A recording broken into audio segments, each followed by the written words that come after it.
ओम शांति। आज का अव्यक्त महावाक्य 18 अक्टूबर 1971 से लिया गया है, जिसका शीर्षक है दीपमाला, चैतन्य दीपकों की माला की यादगार। आज बाप दादा क्या देख रहे हैं? आप दीपकों की माला देखने के लिए आए हैं। जो दीपमाला का यादगार दिवस लोग मनाते हैं, लेकिन बाप दादा चैतन्य दीपकों की माला को देख रहे हैं। आप सभी भी जब दीपमाला के दिन जगे हुए दीपकों को देखते हो, तो देखते हुए यह खुशी होती है कि हमारी ही यादगार मना रहे हैं। जैसे जगा हुआ दीपक प्यारा लगता है, वैसे अपनी यादगार को देख स्मृति आने से आप सभी भी विश्व के बाप और सारे विश्व के आत्माओं को प्यारे लगते हो। तो आज यादगार रूप को प्रत्यक्ष रूप में देखने आए हैं। माला में एक दाना नहीं होता है, अनेकों की माला बनती है। अगर एक दीपक अलग जगह हुआ हो, तो उसको दीपकों की माला नहीं कहेंगे। तो ऐसे ही अनेक दीपक जगे हुए माला के रूप में दिखाई देते हैं। तो हरेक अपने को इस दीपमाला के बीच पिरोया हुआ, जगा हुआ दीपक समझते हो। वाह, आप लोग भी अनेक जगे हुए दीपकों की माला को देखते हुए हर्षित होते हो। आज दीपमाला के दिन आप सभी ने दीपावली मनाई। आज विशेष रूप से दीपावली मनाई। यूं तो सदैव जगे हुए दीपक हो, लेकिन जब विशेष यादगार का दिवस होता है, तो विशेष आत्माओं को क्या करना चाहिए? विशेष आत्माएं जो विशेष रूप से निमित्त बनते हैं, उन्हों को विशेष सर्विस क्या करनी है? विशेष आत्माओं को तो अन्य से विशेष कार्य करना है ना, क्योंकि जो अन्य आत्माएं भी कर सकती हैं और कर रही हैं, वह किया तो बाकी फर्क क्या हुआ? विशेष आत्माओं को विशेष कार्य करना है। बाप दादा विशेष दिनों पर विशेष रूप से बच्चों की और भक्तों की तीनों ही रूप से सेवा करते हैं।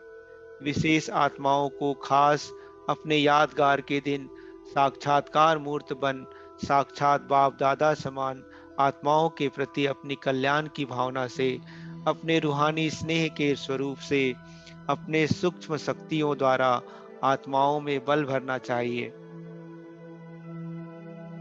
जैसे अव्यक्त रूप में बाप दादा चारों ओर बच्चों की सेवा करते हैं, वह समझते हैं कि बाप दादा ने मेरे से मुलाकात की, मेरी याद का रिस्पांस दिया व मेरी याद का प्रत्यक्ष फल मैंने अनुभव किया। अथवा भक्त भी अनुभव करते हैं कि हमारे प्यार व भावना का फल भगवान ने पूरा किया। यह अनुभव प्रैक्टिकल रूप में होता रहता है। ऐसे विशेष आत्माओं को अपने अव्यक्त स्थिति में अपनी रूहानी लाइट और माइट की स्थिति द्वारा लाइट हाउस और माइट हाउस बन एक स्थान पर रहते हुए भी चारों ओर अलौकिक रूहानी सर्विस की भावना और वृत्ति द्वारा सर्विस करनी चाहिए। इसको कहते हैं बेहद की सर्विस। ऐसे अनुभव व महसूस होना चाहिए कि मेरी प्रजा व भक्त आज विशेष रूप से यादगार के दिन मुझ विशेष आत्मा को याद कर रहे हैं। अल्पकाल के रिद्धि सिद्धि वाले एक स्थान पर रहते हुए अपने भक्तों को अपने रूप का प्रत्यक्ष साक्षात्कार करा सकते हैं, तो क्या विशेष आत्माएं अपने लाइट और माइट द्वारा भक्तों को व प्रजा को अपनी सेवा द्वारा अनुभव नहीं करा सकते हैं? तो जब ऐसे विशेष यादगार के दिन आते हैं, तो विशेष आत्माओं को ऐसी विशेष सर्विस पर अनुभव करना चाहिए। ऐसी सर्विस की, अच्छा, यह रही सर्विस। और दीपावली के दिन अपने प्रति विशेष अटेंशन रहा। आज के दिन अपने आत्मा के संस्कारों में सदा के लिए परिवर्तन लाने का विशेष अटेंशन दिया। जब यादगार रूप में आज का दिन पुराने खाते खत्म करने की रीति रूप में चलता आ रहा है, वह अवश्य प्रैक्टिकल रूप में आप आत्माओं ने किया है, तब तो यादगार चलता आया है। तो आज के दिन अपने पुराने संस्कारों का जरा भी रहा हुआ खाता खत्म किया। खत्म करने के पहले अपने खाते को चेक किया जाता है, रिजल्ट निकाली जाती है। ऐसे आप सभी ने अपना पोता मेल चेक किया। क्या चेक करना है? आज के दिन तक जो भी पुरुषार्थ चला, उसकी रिजल्ट अब तक किन बातों में और किस परसेंटेज में सफलता मूर्त बने। पहले अपने मनसा संकल्पों को, पोता मेल को चेक करो कि अब तक संपूर्ण श्रेष्ठ संकल्पों के पुरुषार्थ में कहाँ तक सफलता आई है। व्यर्थ संकल्पों व विकल्पों के ऊपर कहाँ तक विजयी बने हैं और वाणी द्वारा कहाँ तक आत्माओं को बाप का परिचय दे सकते, कितनी आत्माओं को बाप के स्नेही व सहयोगी बना सकते हैं। वाचा में कहाँ तक रूहानियत व अलौकिकता व आकर्षण आई है। ऐसे ही कर्मना द्वारा सदा न्यारे और प्यारे अलौकिक असाधारण कर्म कहाँ तक कर सकते हैं। कर्मों में कहाँ तक कर्मयोगी का योग युक्त, युक्ति युक्त, स्नेह युक्त रूप लाया है। अपने संस्कारों और स्वरूपों में अर्थात सूरत में कहाँ तक बाप समान आकर्षण रूप, स्नेही रूप, सहयोगी रूप बने। ऐसे अपना पोता मेल चेक करने से अब तक जो कमी व कमजोरी रह गई है, उसको समाप्त कर नया खाता शुरू कर सकेंगे। ऐसा अपना पोता मेल चेक करो। इसको कहते हैं दीपावली मनाना, अर्थात अपने को संपूर्ण बनाने का दृढ़ संकल्प करना ही मनाना है। तो ऐसे दीपावली मनाई है कि सिर्फ मिलन मनाया। मिलन मनाने का यादगार माला के रूप में है, लेकिन दृढ़ संकल्पों का यादगार दीपक के ज्योति रूप का है। तो दोनों रूप से मनाया। नए वस्त्र पहने, आत्मा को नया चोला किस आधार से मिलता है? संस्कारों के आधार से मिलता है ना। आत्मा के जैसे संस्कार होते हैं, उस प्रमाण ही चोला तैयार होता है। तो नया चोला व नए वस्त्र कौन से पहनेंगे? आत्मा में नए युग के संस्कार व नए युग के स्थापक बाप जैसे संपूर्ण संस्कारों को धारण करना, यही नए वस्त्र पहनना है।